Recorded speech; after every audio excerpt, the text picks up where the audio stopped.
G'day guys, welcome to AFL Legends Unite. Yes, I'm back. I do apologise I didn't do the reviews of round 5, and that's just because I only had 2 days to do it and that would have been logically impossible. Usually to do 9 videos it does take roughly 3 days to do all that work, and I only had 2 days to do it and have them already uploaded by third day, but that's okay. I'm trying to get a routine going. I'm trying to fit it all in, but at the same time, I'm trying to get my trying to do things in my personal life, so it all gets quite busy. And yeah. Anyway, guys, today I'm going to be previewing the Giants and Dogs clash. This is probably going to be the game. I wouldn't say actually this would be the game of the round. I think the Adelaide and Richmond game will be the game of the round, just because of where those two sides are at. But nevertheless, this is a brand new rivalry that is forming. I'm not sure if it will continue to grow. The Dogs just have not looked impressive in season 2017, or for that matter, any dangerous. They have been sloppy, they have been shocking, and it took them 3 quarters to finally wake up and start playing good footy. And that was against the Lions last week, and they did manage to trample the Lions. I think it was like 43 points, I think, in the end. Where are we? No, 32 points, sorry. 32 points, so it wasn't even that great of a margin, but they did have plenty of scoring shots. 17 more scoring shots than the Brisbane Lions, but the Lions were very, very accurate. And yeah, just watching the Dogs, it was interesting because, you know, they're not playing like they did in the second half of last year. That's for sure. They've given away a lot of turnovers. Their defence has just not been. It just hasn't been decent. The ball's easily getting out the back. The Brisbane Lions defenders were easily getting through past the Western Bulldogs players through the midfield into the defence, and yeah, it was just. I was expecting, actually, because of the way the Lions were playing, I was thinking that they might actually run away with the win, and they were on the verge of doing that. I believe it got out to like a 40-point lead at one stage of the game, and but yeah, it was it 40? Sorry, 38 points. 38 points. It was close. But yeah, 38 points. But yeah, the Dogs managed to actually, I think it was 12 goals in the second half. It was 12 goals in the second half to the Lions' 2 goals, because they were goalless in that third quarter, the Lions, but the Dogs managed to get on top. But they just a few questions about them. As for the GWS Giants, they're all coming off a, I'm just trying to refresh my memory, I think they played Sydney, wasn't it? Yeah, they played Sydney. Now, I do admit, I did not see that game. Yeah, I didn't see the game. I think I was a bit too focused on the game and in Fremantle, because it was a very interesting game. But yes, the Sydney did get off to a good start, and I knew that. I knew they got off to a good start. Oh wait, now my memory's refreshing. But yeah, I remember Sydney got off to a good start. I think they kicked the first 4 goals of the game, but then the Giants just took full command and just ran away with it. I think I think it was the 15-minute mark of the first quarter, they got control, and yeah. So Sydney were definitely overrun. The Giants are looking very good. They're looking very good. They had a very unusual round 1 start, getting flogged by Adelaide, but they're back on top. They're looking dangerous. They're looking like a decent side.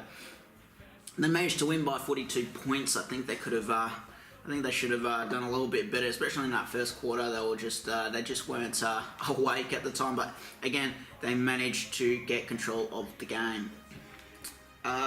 Despite that, I think it was 9 goals. Yeah, 9 goals in that. Was it 9 goals?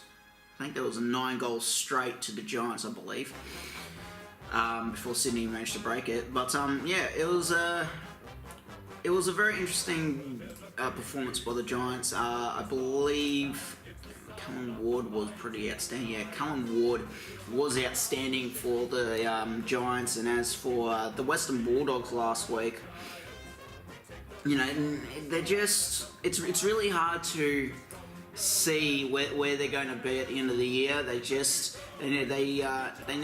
really do need to beat the Giants. They really do need to beat the Giants, because I believe this is at Spotless Stadium. I think they still call it Spotless or University or whatever. But yeah, there's just so many questions about them at the moment. And I understand that everyone will be like, oh, but they're premiers last year, and it's like, yeah, no, we're not talking about last year. We're talking about this year. We're talking about heading into round 6. Like, yes, they were good last year, but that was last year. That was like 7 months ago. This year, it matters. Now, the Dogs are getting plenty of the ball. They're averaging 404 disposals compared to the Giants' 387. But is that really relevant? Is it? Because you look at the quality of sides both sides have played up to round 6. Now, a lot of people will say, oh, wow, the Dogs are getting a lot of ball possession. You know, they're getting more than the Giants, so they must be better than them. No, definitely not. It depends on what opponents they've played in the first 5 rounds that's given them the 404 disposal average. You know, it comes down to who you play. I think this is the first legit team the Western Bulldogs are actually playing. I'm just going to recap that. Because I'll go back to round 1. Round 1, the Dogs took on Collingwood. Not that threatening. They took on Sydney, who by round 2 we thought were a threatening side, but heading into round 6 they're not that threatening. In fact, I wouldn't be surprised if they lose to Carlton this round, and I'll tell you why in the next not the next video, but the video after that. Took on Sydney at home, not that threatening. Took on that was North Melbourne that round, wasn't it? No, that was round 3. They took on Fremantle. They actually lost to Fremantle. They lost to Fremantle, and Fremantle weren't that threatening at that stage. And they still technically aren't. Took on North Melbourne, nearly lost that game against the second youngest list. Round 5, took on the Brisbane Lions and struggled. So, they're just not threatening to me anymore. Like, yes, last year they would have been threatening, but this year they're just not. They just don't look. They don't look good at all. They just. It's a really strange thing. Anyway, heading into this game, we got the GWS forwards with Green, who's already got 17 goals. Cameron's already got 16 so far this year, and that's interesting. That's interesting. It shows you the game plenty of goals actually inside the 50s, 60 to 54 average. Now, I'll give you actually also a decent insight to who the Giants have played so far. They played Adelaide. Obviously, they got smashed in round 1 by the Crows. That's understandable. You know, you can have one or two of those blunders a year. That's fine. That's fine. You can't be a good side all throughout the entire year. You know, when Hawthorn were having a great years, they will get smashed. They got smashed by Richmond. I think it was in 2013 and 2014. 2015, I think they got trashed by Geelong, I think. Don't quote me on that. Oh no, it was West Coast, sorry. West Coast, they got trashed. But you can't be a good side throughout the entire year. That's okay. You can have one blunder. That's fine. But you get back on top, and that's what the Giants have done. They got back on top. The following week, they took on, who was it? Yeah, Gold Coast, absolutely murdered them by 202 points, and then bang, hello, they're back. GWS then took on North Melbourne. They're playing screenshots, they just couldn't kick straight, which is understandable. Won by 42. And that was at Hobart. Round 4, took on Port, trashed them, dominated the last quarter. It was close. They were trailing by 3 points at three-quarter time, and then the last quarter absolutely mauled Port Adelaide to win by 31 points. Round 5, last round, as I said, took on Sydney, won by 42, absolutely trampled over them in the second part. I think they got on top on the second, or the last 15, or the last 10 minutes, I should say, of the first quarter. So they're a decent, dangerous side. I'm being honest. They are the side that I'm picking as favourites to win the premiership. Because their list, you look at this: Wilson, Tomlinson, Williams, Kennedy, Haynes, Shaw, Shield, Kelly, Johnson, Taranto, young kid, Lobb, Kennedy, That's Matthew Kennedy because they got Adam Kennedy in defence also. Reid, Patton, Cameron, Mumford, Ward, Scully, Green, Smith, Hopper, Core. So they got a very dangerous side. They do have a few youngsters, but that's okay. They've still got a very dangerous side. A terrifying side. Someone like me that's a Carlton supporter, I'm terrified at that lineup. Every single time we play the Giants next week, I want to pack my bags and go to the other side of the planet because they're a terrifying team. And yes, I am being optimistic. I'm going to try and be optimistic. I haven't been optimistic yet, but I'll try to be optimistic. The Dogs are capable of winning this. The problem is they just haven't shown it yet this year. You know, you want Wood to be standing up. You want Adams. Murphy has been terrific. Cordy, Roberts, Jonathan's just gone up and down. Like, every game has just been up, down, up, down, up, down. It's like, are you going to have a good game? Are you going to have a bad game? You know, make up your mind. But, you know, I just feel like the defence have been quite wobbly. They've been allowed to... There's been so many easy inside 50s in the first 5 rounds of footy. Their defence needs to start standing up the Western Bulldogs because the Giants have no mercy. They will cripple the Dogs if the Dogs' defence doesn't wake up, doesn't stand up, because you can't just rely on the clearances in the centre clearances. You just can't rely on that. Remember, they probably got the best midfield in the comp. Well, maybe the Crows do, but nevertheless, a dangerous and one of the best in the comp. You just can't rely on that. You need to stand up. You know, because you got 3 structures. You got the forwards, you got the midfield, and you got the defence structures. If one of them falls, then the whole team can fall. Everybody needs to stand up. Everybody needs to play their game. And because of that, I am tipping... Actually, what was my tip? Because I wrote it down. Actually, I'll go onto the tipping site because that's where I wrote the margin down.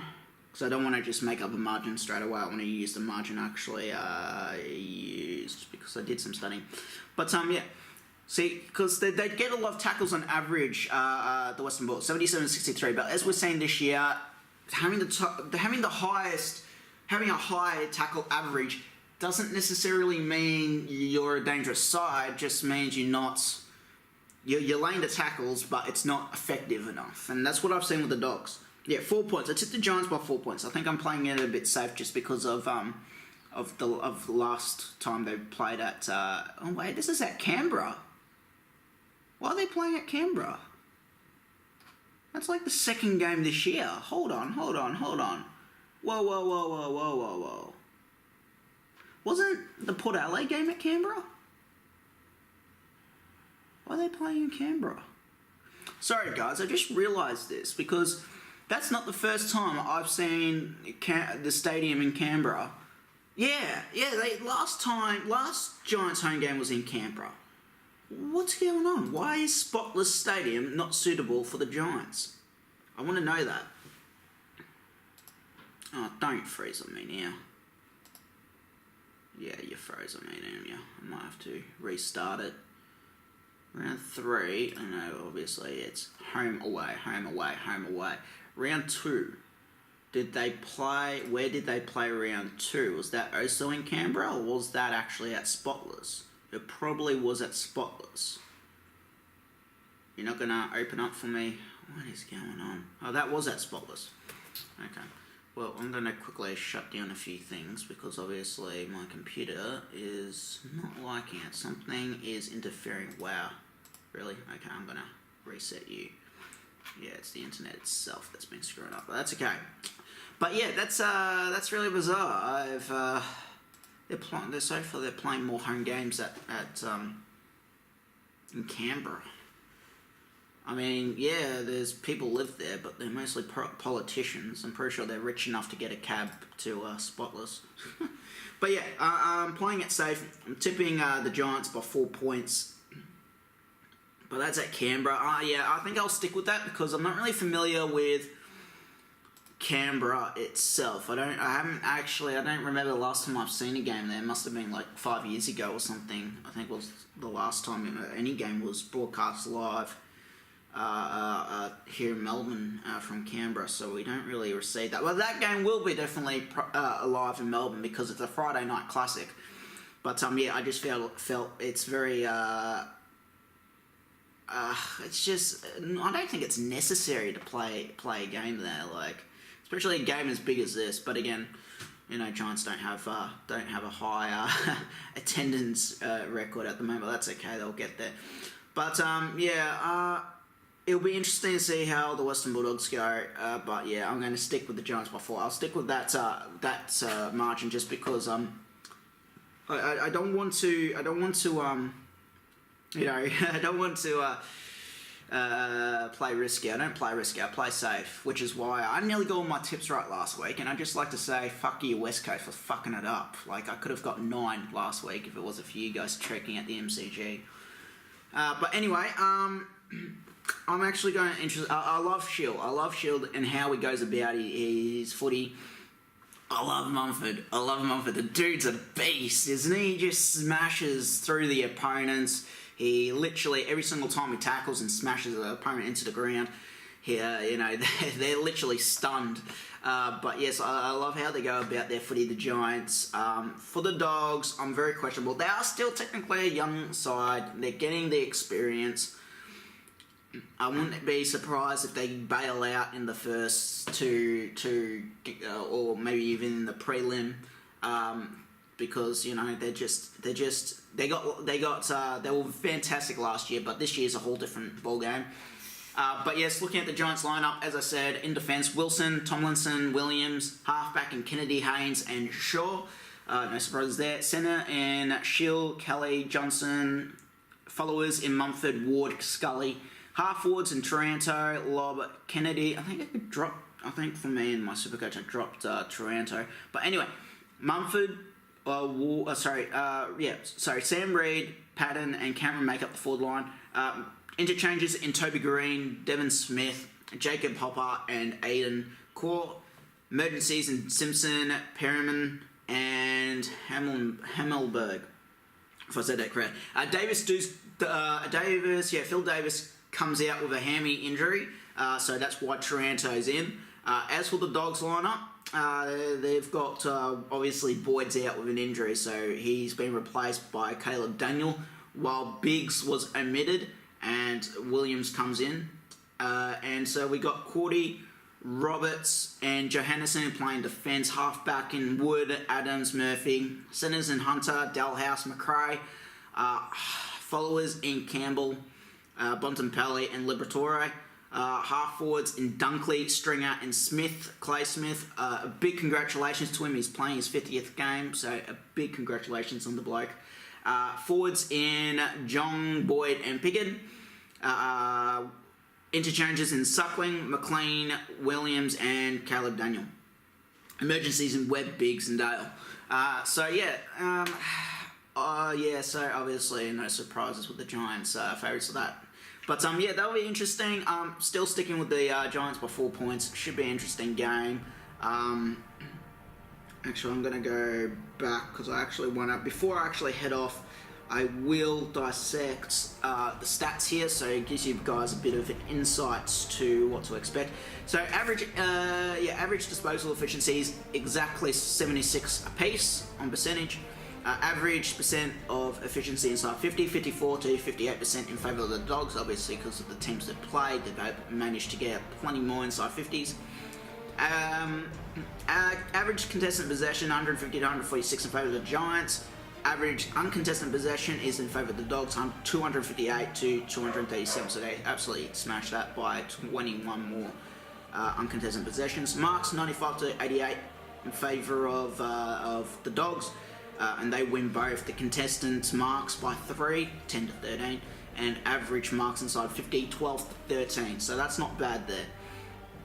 Average intercepts, 72 to 64 in favour of the Dogs. However, the Dogs just win the average turnover, 64 to 63. Clearances dominated by The Giants 44 to 34. What's the clearances? What's the total average clearances in general? 44 to 34, dominated by the Giants. That's probably where they're going to absolutely hurt the Dogs. They're absolutely going to cripple the Dogs in that area. And it's not so much the average centre clearances that's the threat. It's the stoppage clearances, because that's where they're getting their high average. 27 to 24. So they're getting a lot there, 16 to 11 in terms of average centre clearances, but those stoppage clearances can become killers. And so yeah, they're definitely they're definitely dangerous. They're definitely dangerous in this game, and yeah, we'll leave it at that, guys. Anyway, good luck to both sides. I hope your team wins, guys. It will be definitely hopefully a brand new rivalry does form between these two sides. It will be interesting, it will be entertaining, and I think the Dogs will have a little bit of a break this year and come back strong next year. I know it's way early in the season, but from what I'm seeing, the Dogs just haven't looked too dangerous at all this year so far. But anyway, anything is possible. Anything is possible, as so far we've seen, and it's going to be a very exciting round of football, that's for sure. Anyway, guys, I shall see you next week. You'll take care and stay safe.